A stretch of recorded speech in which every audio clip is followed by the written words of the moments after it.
All right, welcome to the channel. I pray that everyone is having a wonderful day on today.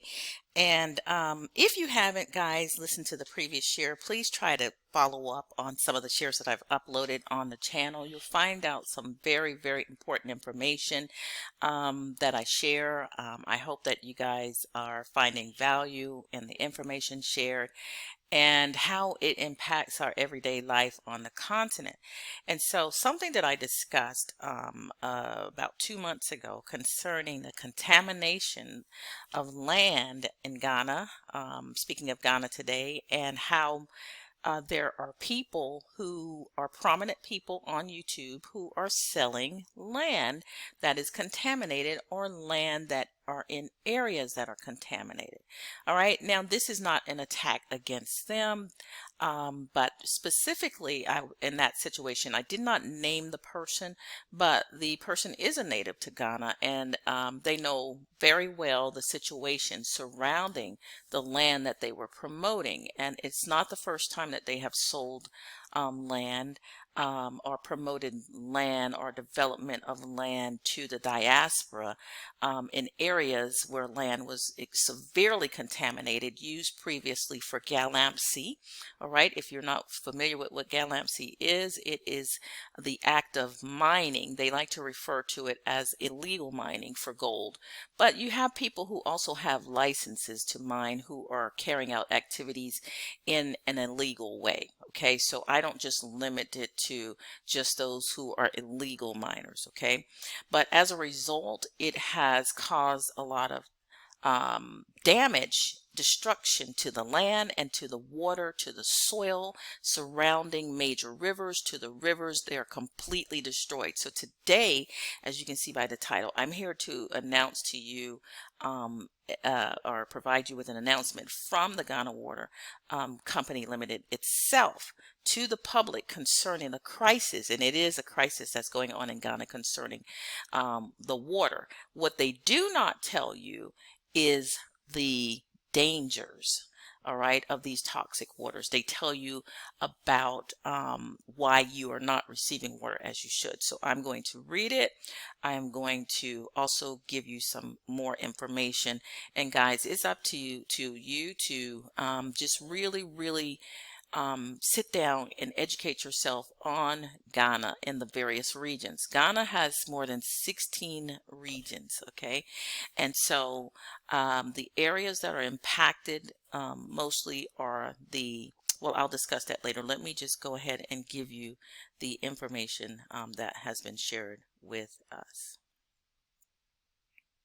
All right, so many people from the diaspora have moved to the central region area of Ghana. It is where Cebu is. It is where Cape Coast is, Elmina, closer in Kasawa, Potin, just there's so Gamoa. Gamoa Feta, all of these places are located within the central region. Okay, so there are lots of diasporans who are moving to the central region area of Ghana. It has lots of beaches and so on. It's historic places there as well. It's on the way to the western region where you can enter into Takoradi and into Ivory Coast. Okay, so there are lots of diasporas who are there. There are lots of people who are native to Ghana who are there, all right, who are also being impacted. So this is not just impacting the diaspora, but because you are the member of the diaspora, you may not have been educating yourself on the country itself. Many people are just concentrating on where are people moving, where is the land available. This is the area where the chief has says that there was free land. There was never any free land, but we do appreciate the initiative itself and what was offered to the diaspora. But these areas and even those areas further out, okay, if it is in the central region, if it is near major rivers like the Pra River and other rivers, they are being impacted, okay? And in fact, the entire country, okay? And I'll demonstrate this. But here's a letter from the Ghana Water Limited itself. And it was released around August 30th, August 31st, somewhere around there. And it was distributed to the media companies so that they can get the message out. And basically it says the water supply challenges emanating from the illegal mining activities, which is also known as Galamsey. It says the management of Ghana Water Limited Central Region wishes to inform all its cherished customers of water supply challenges within Cape Coast, Elmina, and surrounding communities in recent times. So all of those areas that are surrounding those communities, okay? That would include the Asebu, the Pan-African Village, the other communities that have been set up by diasporas as well, okay? The recent supply gap is a result of inadequate raw water received at the Sekeri Hemong water treatment plant, okay, as a result of Galamsey. Pollution of the Pra River along its course, and most especially at the catchment for abstraction, has reduced water embarkment to the barest minimum, okay? So Galamsey has reduced the amount of water that they can, drinkable water that they can actually take in and filter, okay? About 60% of the catchment capacity is silted, filled with gook and junk and minerals, toxic minerals, all right, as a result of illegal mining, Galamsey, compromising the quality of raw water. We are currently recording an average turbidity of 14,000 NTU instead of 2,000 NTU, designed for adequate treatment. So 14,000 NTU, and they are the norm is no more than 2,000, and they're recording the turbidity.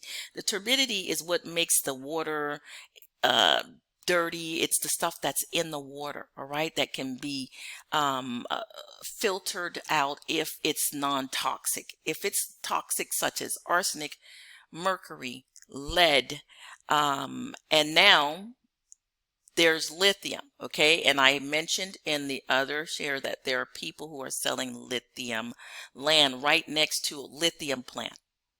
These are people that you trust, who know better, who are selling land to the diaspora right next to a upcoming lithium plant that's located right next to the river. All right. Listen, I know that people want land. I know where land is in Ghana right now. That's $300. Okay. $300. But it's right next to a river and the water is brown. I will not buy it. Okay.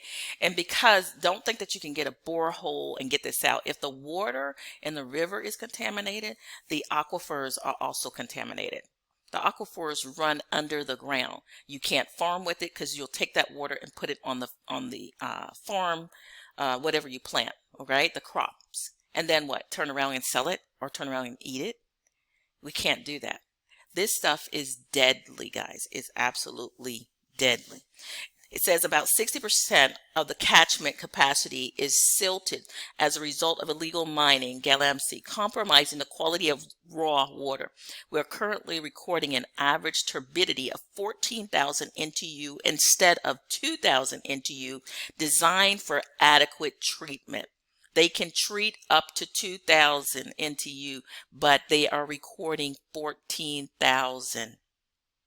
Currently, the plant is able to produce about 7,500 meters cube per day, a quarter of its installed capacity.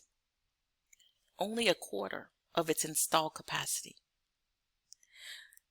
This situation has caused severe inconvenience to our customers and consumers, and we sincerely apologize for this.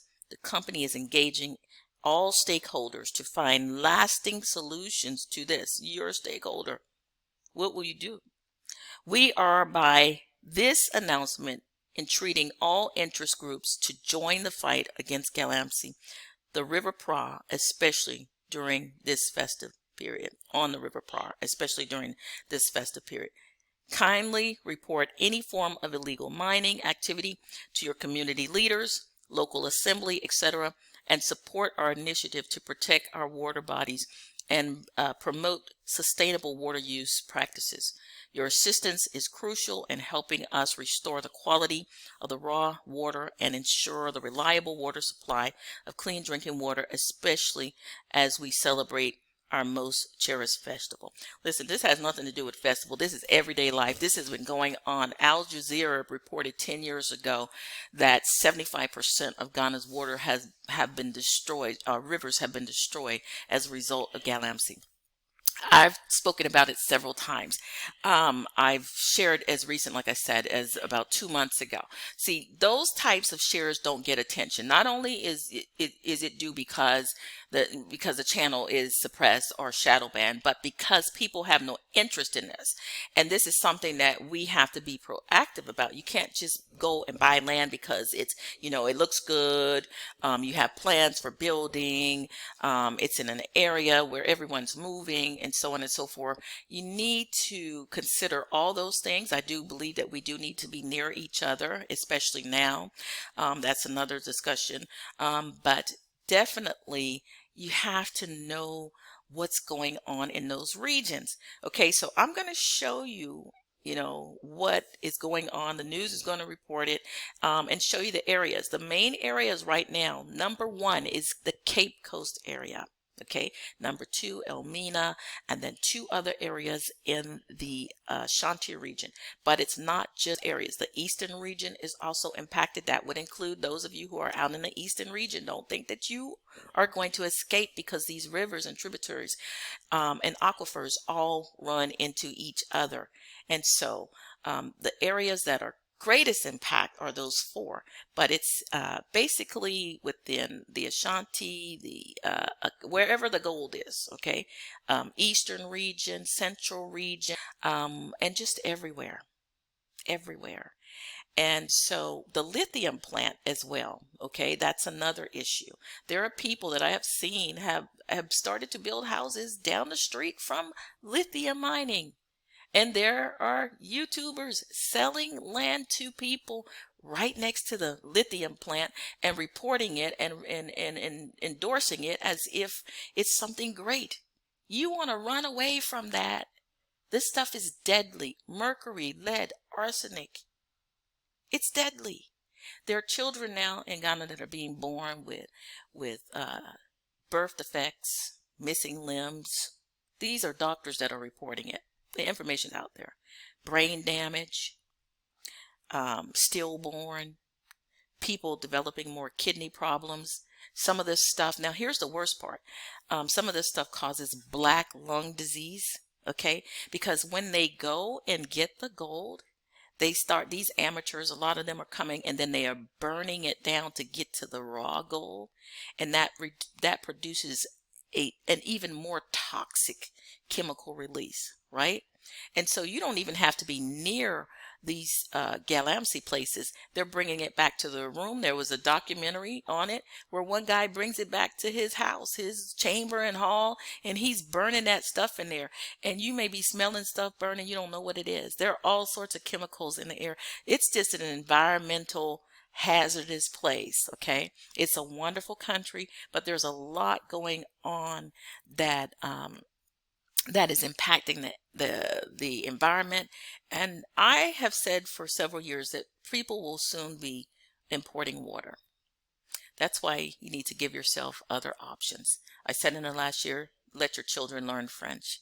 Okay, this Benin opportunity is a wonderful opportunity to gain equal membership that will not only allow you to come to Ghana and to be in Ghana, but into many other countries on the continent and around the world, because they have partnerships with other nations. Okay, so I'm going to play this and let you listen to them. All right, and maybe some will listen, maybe some will pay attention now. If you want this kind of information that's true and that's going to help us, share it, like it, and talk about it. That's the most important thing. Talk about it with the true facts. Thank you for tuning in, and stay tuned. I'm going to include some additional reports here. And shalom.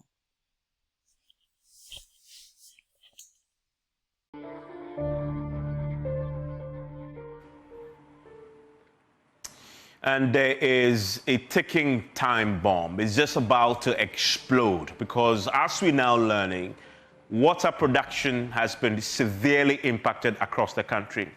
We've been warned for quite a while now that it's approaching.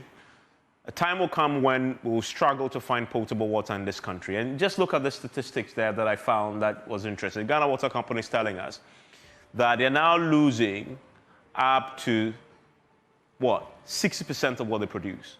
Only 40% of what they produce is coming through your tap right now. And that is the drop in nationwide water production. That is scary. It used to be somewhere around 70%. So yes, when they produce the water, when they purify water, they are not able, obviously, to have everything in a form that you can drink. It's natural, because the water that is coming in is already dirty. You have to put in chlorine, and then you purify. Part of that you can have in your homes to drink. Part of that you just simply have to dispose of. It used to be 70%. It's dropped to now 40%, right? But I also found this data that was interesting. In 2022, the Ghana Water Company CEO said that at the time, 50% of water they produced went to waste due to illegal mining, by the way.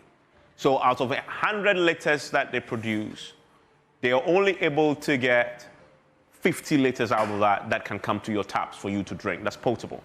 Because Galamsey is so devastating that it's become very, very difficult to purify and for you to get as much purified water from that as possible. So just imagine that was in 2022. In 2024, it's dropped to 40%. So what that means is that in 2 years, between 2022 and 2024, 10% of the water is no longer available for us to purify. That when we purify, we have to throw away. We have to just simply lose because it's just too contaminated that no amount of purification can save it for you to drink. And I began to sort of just ponder over that. We're now in a situation where over a 2-year period, 10% of the water that we produce is no longer useful for us to drink. The water that we purify is no longer useful for us to drink because of Galamsey. If you are going to go by that metric, right, that every 2 years you're going to lose, and it's getting worse, by the way, by the day. It's not getting better. If you're using that metric, just give yourself the next, 8 years? And this will be down to 0. And there are many who had predicted way before now that a time will come we'll have to import water. So it is within touching distance now. And I say touching distance, but it's scary. It is existential. It is threatening our very survival as a people. Can you imagine that in 8 years, if you compare what we were in 2022, according to the Ghana Water CEO himself, that at the time, we're losing up to 50% of what we produce. This year, he's been speaking to us, by the way, and he makes the same point now, that we're now only able to get 40% purified. That tells you that in 2 years, now 10% of that has been added to it, to the bunch that we are not able to recover in terms of what we purify. Just pause for a second and think about that. And it's all down to one thing: illegal mining, right? Now, there are some areas affected more than most, right? Because we know that now. Some areas affected more than most. Cape Coast is one of those areas. We also know that Lamina is one of those areas affected. You have Konongo, and then you also have Adesso. Now, and the thing about these areas is that the people themselves there see the Galamsey happening, but everybody else is numb to it, or the Galamseyers themselves are so powerful that you dare not get in your way. So everybody has become accomplices in this particular area, and those who really want to do something about it feel they're powerless, helpless in the face of the devastation, so they leave it because we're all guilty. You drive, now Galamsey is happening right by the roadside. They are digging under roads. The roads can't now last. And we see it, we drive on it. The ministers do, and nothing is happening. Well, when we begin to import water, not even the bottled water that those rich folks believe they can get will be safe anymore. Because no amount of purification can purify the water. That in essence is what we are getting to right now. And we'll get into that and talk a bit more. And this data here also tells a very startling story. We are talking about NTU, and that's a measure of turbidity, right? And that for me just tells you, and anytime I use this just to make the point and to get a picture of where we are in a fight against Galamsey. So many people say and argue, so how do you measure the success of the war on illegal mining? This is how you measure the success. Check the turbidity of the water, and that will tell you if it's improving or it's getting worse. And we've seen that what you need for you to have water that you can drink, I mean the safe levels in terms of what you have in there, the nephelometric turbidity units in the water. You're talking about some 2,000 NTU. But we are talking now, according to the Ghana Water Company, of some 14,000, and this is in the central region, to be very specific, right? So that is huge. 600% above what is allowed. 600% above what is allowed. And that's the water that you're expecting Ghana Water Company to purify for you to drink. With whose money? Your taxpayers' funds will be doing that. But as you're now learning, as I said, even now, even with finding money to purify, they are only able to get 40% of the water that they purify for you to drink. 60% of that will be lost because of Galamsey. And why?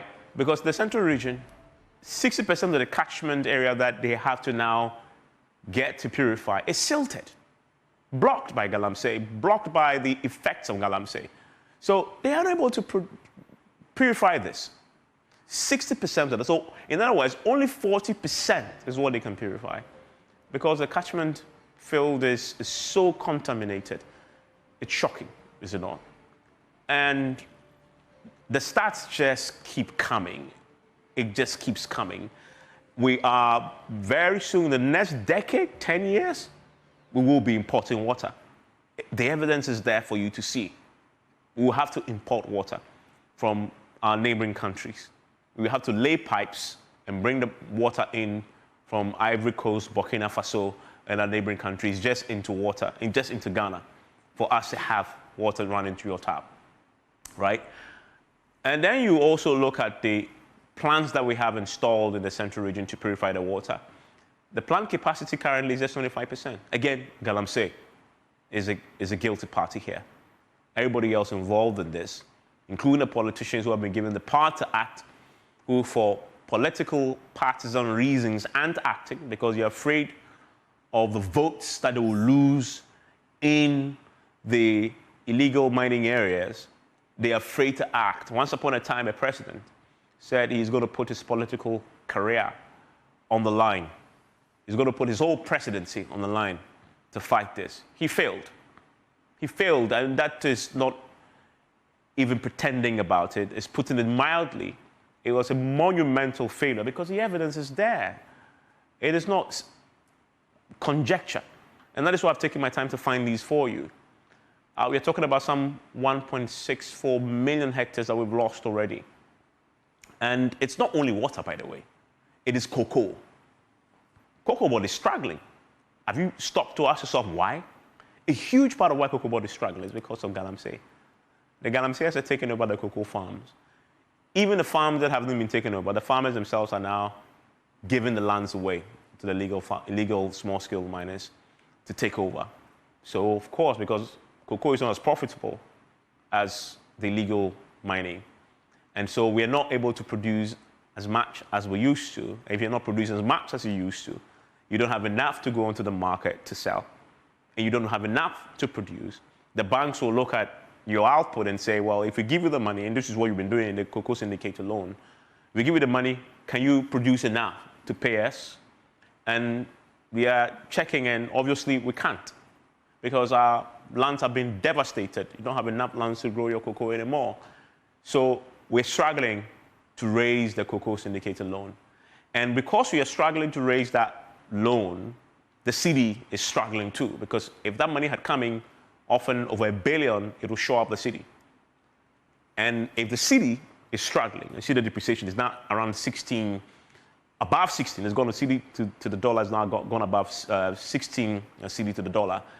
If that happens, it has an implication and an impact on the inflation. And then everything else, the price of everything else goes up. You're talking about the food you buy, transport fares, fuel. So Galamsey has a devastating impact, not only on your health, but on the economy. Pause for a second and think about it. It all adds up. So the areas, though, that we know that are Galamsey endemic areas, in the western region, Ashanti, and I'm listing it because we know the areas. We know the people behind it. Frimpong Boateng was once upon a time a cabinet minister, and he listed them. He told us who. His own colleagues sit in cabinet with him, and some of them powerful party folks. And nothing has happened. He was hounded out. He's been persecuted, but the evidence on the ground says that he was right all along. Because other than that, why do you have 14,000 NTU? Why do you have Ghana Water only able to get 40% of what they produce to the taps into your home? So let's have a conversation.